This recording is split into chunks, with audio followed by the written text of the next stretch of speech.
नई सोच, सही दिशा की प्रस्तुति। कोरोना महामारी का कहर भारत में तेजी से आगे बढ़ा और केंद्र सरकार ने लॉकडाउन की घोषणा की। ये लॉकडाउन बहुत लंबा चला, करीब 7 महीने बीत गए हैं। सारा कारोबार, सारा भारत, सारा आवागमन, सब कुछ रुका हुआ है। अब 7 महीने के अंतराल के बाद जब थोड़ा बहुत लॉकडाउन उठाया गया है, आवागमन के रास्ते खोले गए हैं, व्यापार धंधे को, छोटे बड़े कामकाज को छूट दी गई है, तो एक नई समस्या का आविर्भाव हो रहा है। कुछ विदेशी कंपनियां हैं जो भारत में अपना कारोबार जमाना चाहती हैं, तो पढ़े लिखे लोग धीरे धीरे ऑनलाइन खरीदी के प्रलोभन में आ रहे हैं। ये प्रमादवश भी हो रहा है, ये सस्ता सामान मिलेगा ये सोचकर भी हो रहा है। घर बैठे आसानी से सामान अपने घर पहुंचेगा, पसंद आएगा तो रखेंगे वरना वापस चला जाएगा, ये सोचकर भी हो रहा है। ऐसे करते हुए दो बहुत बड़े कारोबारी, एक अमेजॉन और दूसरा फ्लिपकार्ट, भारत में आए। बहुत व्यापक मात्रा में इन लोगों ने अपना व्यापार वाणिज्य जमा दिया। हजारों लाखों की संख्या में इनके सदस्य हैं, और लोग जो सदस्य नहीं हैं वे भी अमेजॉन से, फ्लिपकार्ट से बड़ी मात्रा में ऑनलाइन खरीदारी करते हैं। कोरोना महामारी के कारण कारोबार बंद था, लोगों के व्यापार वाणिज्य सब ठप थे, तो रोजगार सब रुक गया था, आमदनी का स्रोत बंद हो गया था। गरीबों और मध्यम वर्गीय लोगों के लिए तो ये दुखदाई था। जो धनवान थे, अच्छा खासा कमाते थे, उनको भी काफी मार पड़ रही थी। और इसके अतिरिक्त बेरोजगारी बढ़ती चली गई। आमदनी का स्रोत जब बंद हो गया तो लोगों की गरीबी बढ़ती चली गई। हजारों लाखों भारत में ऐसे लोग हैं जिनके घर खाने के फांफे पड़ने लगे।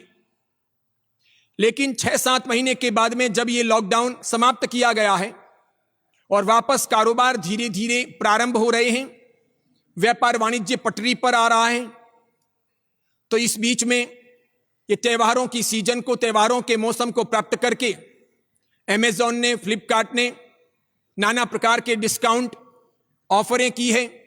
और इस प्रकार लोग सस्ते में सामान लेने के प्रलोभन में, घर बैठे सामान प्राप्त करने की लालसा में अमेजॉन की तरफ, फ्लिपकार्ट की ओर देखते हैं, ऑनलाइन खरीदारी करते हैं। इन सब के बीच में भारत के पढ़े लिखे लोग, भारतीय समाज सामाजिक समीकरणों को भूल जाते हैं।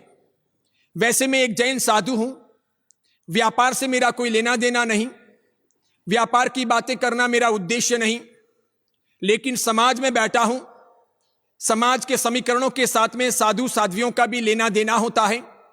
साधु संत समाज से अछूते नहीं रह सकते, समाज के बीच में वे रहते हैं, समाज के बीच में जीते हैं। इसलिए समाज के दुख, समाज की समस्याएं, समाज में खड़ा हो रहा असंतुलन और समाज का वर्ग विग्रह, ये सभी लोगों पर असर करता है।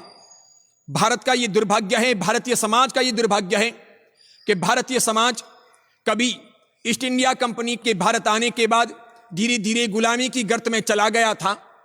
अभी अमेजॉन और फ्लिपकार्ट के तौर पर विदेशी कंपनियों को वापस स्थान देकर, उन्हें पनपाकर, उन्हें कारोबार देकर, उनकी आमदनी करवाकर, और दूसरी जगह से कारोबार बंद करवाकर, उनकी आमदनी को कम करवाकर, कई लोगों को बेरोजगार बनवाकर गरीबी को आगे बढ़ा रहा है और पुनः गुलामी की ओर आगे बढ़ रहा है। इस बात को बहुत गहराई से समझना चाहिए। जब कभी भी हमारी गली में, हमारे मोहल्ले में या हमारे गांव शहर में कोई छोटा मोटा भी कामकाज लेकर, दुकान लेकर, कारोबार लेकर कोई व्यक्ति बैठा होता है, तो वह व्यक्ति उस कारोबार से अपना घर पालता है, उसके कुटुंब कबीले की परवरिश करता है, उनका भरण पोषण करना उस दुकान पर निर्भर होता है। इसके सिवाय उस दुकान में, उस कारोबार में, उस छोटे बड़े कामकाज में जो भी वो नौकर चाकर रखता है, तो नौकर चाकर के भी अपने अपने परिवार होते हैं। उस दुकान से उस व्यक्ति को जो पगार मिलता है, वेतन मिलता है, उससे वे नौकर चाकर अपना घर चलाते हैं, अपना परिवार का गुजारा करते हैं। जब अपने गली में, मोहल्ले में, बाजार में बैठे हुए व्यापारी या छोटे बड़े व्यवसायी, कोई लघु उद्योग वाले, कोई कुटीर उद्योग वाले, कोई लारी खुमचे वाले अगर बेरोजगार हो जाएंगे, उनको आमदनी नहीं होगी, इनकम नहीं होगी, वे कमा नहीं सकेंगे, तो विचार करो उनका घर कैसे चलेगा, उनके बाल बच्चे कैसे खाएंगे पिएंगे, उनके जीवन का क्या होगा, वे लोग सुख शांति से कैसे आगे बढ़ पाएंगे। उसी प्रकार उस दुकान में कारोबार में काम करने वाले जो नौकर चाकर हों, अगर दुकान की आमदनी नहीं हुई तो नौकर चाकर निकल जाएंगे, उन्हें निकालना पड़ेगा। इस प्रकार उन नौकर चाकर को भी जब आमदनी नहीं होगी, रोजगार नहीं मिलेगा, इनकम नहीं होगी, तो उनके परिवारों का क्या होगा। इस प्रकार जब हम कुछ स्थानों से ऑनलाइन बहुत बड़ी मात्रा में खरीदारी करते हैं, तब सब जगह से व्यापार सिमट करके कुछ लोगों के पास में जाता है। यानी जो पैसा, जो आमदनी हजारों लाखों को होनी थी और जिससे हजारों लाखों का गुजारा होना था, हजारों लाखों परिवारों का भरण पोषण होना था, सुख शांति पूर्वक चैन की नींद रोज वे सो सकें और 2 समय की सूखी रूखी रोटी भी वे खा सकें, ऐसा जो इंतजाम प्रकृति की ओर से सामाजिक समीकरणों के अनुसार परंपरा से चलता आया है, उसको हम तोड़ रहे हैं। हम अप्राकृतिक काम कर रहे हैं, सारे समीकरण खंडित कर रहे हैं। यह असामाजिक संतुलन की ओर गति हो रही है। ये एक प्रकार से परतंत्रता को बुलावा है। ऐसा करने से, यानी कि अमेजॉन हो, फ्लिपकार्ट हो या ऐसी ही दूसरी कोई कंपनियां हो, उन कंपनियों को बहुत आमदनी करवाने से, सब चीजें ऑनलाइन खरीदने से और अपने बाजार से, अपने गली मोहल्ले से या अपने गांव शहर से सामान नहीं लेने से धीरे धीरे ऐसा वातावरण पनपेगा कि गरीबी बढ़ेगी, बेरोजगारी बढ़ेगी। आमदनी जब नहीं होगी तो व्यापारियों की, धंधा व्यवसाय करने वालों की, लारी खुमचे वालों की चिंता बढ़ेगी, उनमें तनाव बढ़ेगा। इन सब की वजह से बेईमानी बढ़ेगी, चोरी बढ़ेगी, अपराध बढ़ेंगे, आत्महत्याएं बढ़ेगी, शांतिपूर्वक आदमी जी नहीं पाएंगे, बाल बच्चे बिलखेंगे। यह अमानवीयता का आधार होगा, इससे कोई फायदा नहीं होगा। और इसीलिए एक बार समग्र भारतीय समाज को, जैन हो, हिंदू हो, मुसलमान हो, सिख हो, ईसाई हो, पढ़े लिखे हो, समृद्ध हो, सुशील हो, समझदार हो, उनको इस अर्थ में, इस रूप में चिंतन मनन करने की आवश्यकता है कि हम समाज के अंग हैं, समाज के बीच में रहते हैं, भारत राष्ट्र हमारा है, सबको आमदनी होनी चाहिए, सबके गुजारे चलने चाहिए, सबका पेट भरना चाहिए, सबको थोड़ा बहुत भी अपने अपने हिस्से का मिलना चाहिए, ताकि वे शांति से जी सकें, ताकि वे अपराध ना करें, वे चोरी जारी ना करें, बेईमानी का साम्राज्य व्याप्त न बने। पूरा पैसा, पूरी आमदनी, सारा धनाढ्यता का आधार कुछ लोगों के पास में सिमट करके ना रह जाएं, ये उचित नहीं है। इससे सामाजिक संतुलन बिगड़ जाएंगे। ये समाज के लिए, राष्ट्र के लिए, धर्म के लिए हितावह नहीं है। ये एक अच्छे, समृद्ध, शांत, स्वस्थ समाज की निशानी नहीं है। बहुत आवश्यक है कि हम सोचें कि हम क्या कर रहे हैं। किसी जमाने में बहुराष्ट्रीय कंपनी के तौर पर ईस्ट इंडिया कंपनी भारत आई थी और अंततः वो अंग्रेजों को लाई। अंग्रेजों और पुर्तगालियों की गुलामी में उस ईस्ट इंडिया कंपनी की बहुत बड़ी भूमिका थी। वो व्यापार वाणिज्य के लिए आई थी। भारत के लोग उस जमाने में समझ नहीं पाए। आज तो भारत पढ़ लिख करके विद्वान हो गया है, लेकिन भारत के लोग आज भी समझ नहीं पा रहे हैं। अब भी विदेशी कंपनियां भारत आती हैं कारोबार के लिए और बड़ी मात्रा में हम उनको कारोबार देते हैं। भारत का पैसा बाहर जाता है। धड़ल्ले से वे लोग होलसेल के अंदर सामान खरीदते हैं, इसलिए जो बिचौलिए होते हैं उनको कुछ भी आमदनी नहीं होती। सीधे ही कंपनियों से वे लोग सौदा करते हैं, इसलिए उनको सामान सस्ते में मिलता है, तो डिस्काउंट में वे दे सकते हैं। मैं तो ऐसा सोचता हूं कि सामाजिक संतुलन के लिए, प्रेम के लिए, भाईचारे के लिए, मानवता का परिचय देने के लिए, दया और सहिष्णुता के लिए अपने गांव, अपने शहर, अपने बाजार, अपने गली मोहल्ले से ही सामान खरीदना चाहिए। समझो कोई अमेजॉन, कोई फ्लिपकार्ट थोड़े बहुत डिस्काउंट में सामान देते हो और उनका सामान सस्ता हो, वो ना लेकर के भी थोड़ा महंगा ही सही, 500-1000 रुपए किसी वस्तु के अधिक भी लगते हो, तब भी यहीं से सामान खरीदना चाहिए।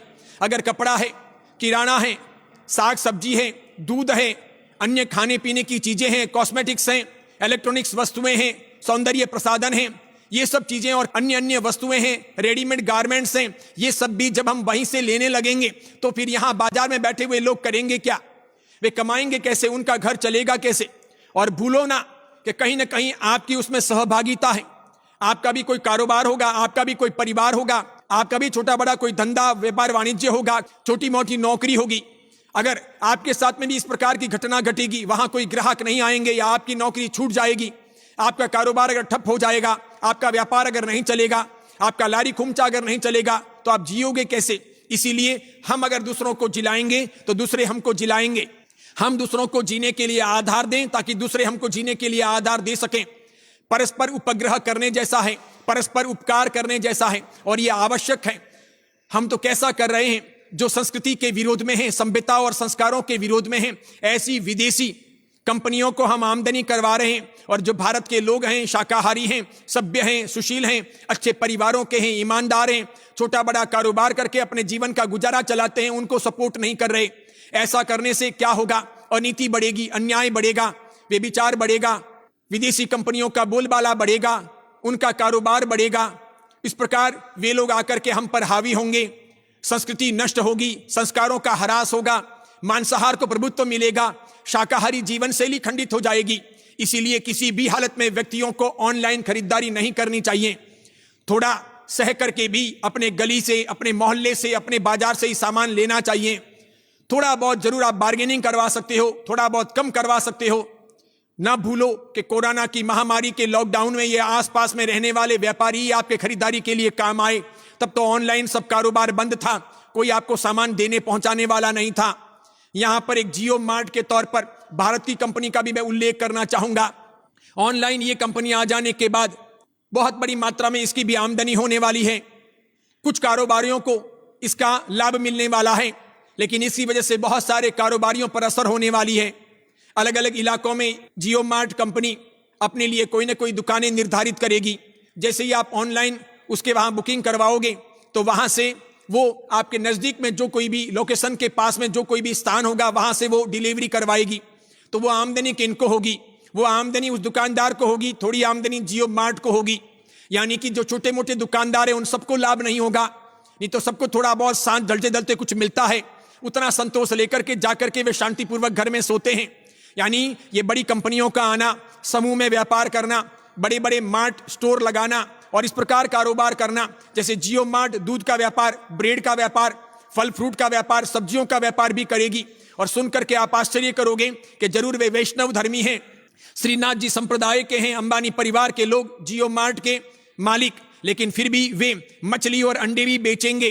अब विचार करो, पैसों की ऐसी कौन सी तंगी है, कहां पैसा कम है कि जिनके घर में जैन लड़की बहू बन के आई है, जिनकी बिटिया जैन घर में गई है, और जो वैष्णव परिवार के रहे हैं, जहां पर मांसाहार, शराब, अंडे वगैरह कभी अकल्पनीय रहे हैं, सोचे भी नहीं जा सकते।